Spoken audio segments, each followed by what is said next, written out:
We've all become very familiar with inflation over the past few years, but what about tipflation? Now, 15 to 20%, that's always been the standard. But many restaurants are now asking for 25, even 30%. This is Mark Kelly continues our special reports with Americans asking, how did we get here? $9.59. Jimmy Elkins is a familiar face at Country Cafe on Murfreesboro Pike. All right, thank you, sir. In the pandemic, he was blown away how much more customers started tipping.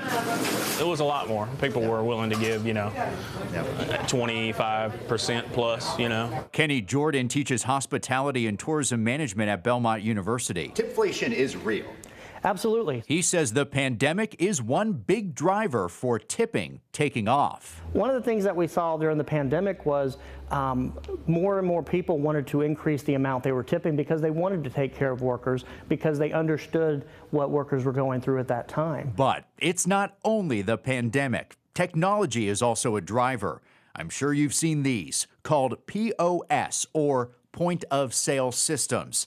Experts say these electronic checkouts that put a higher 25%, even 30% gratuity in front of the customer are also leading to higher tips. Technology is a big part of it as well. Now, if you go out to eat and you have a great experience, it's expected 20 to 25%. And as operation and food costs have gone up as high as 25% for some restaurants, Jordan says owners are relying on tips to make up the difference for their workers. More and more businesses are using tips as a way to augment the salaries that they're able to pay their employees. But there are signs the consumer is pushing back.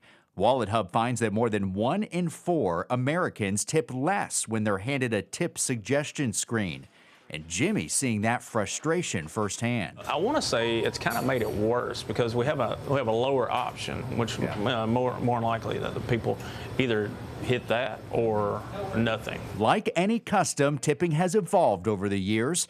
At one time in England, customers tipped at pubs before the meal in order to ensure prompt service. And as travel became more ubiquitous and more accessible to wealthier individuals, then we started seeing some of those customs and practices here in the United States. For decades, 10% was a standard tip, and over time, that up to 15 or 20%.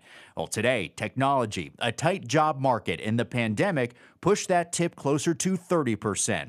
But as the economy slows and prices remain high, restaurants like Country Cafe are seeing their customers pull back on generous tips. Recently, it's gone way down. I would say 10%, if any. It definitely takes a toll on the servers that make the minimum server wage, and they rely on that tip to make up the difference in their pay. Mark Kelly, News 2.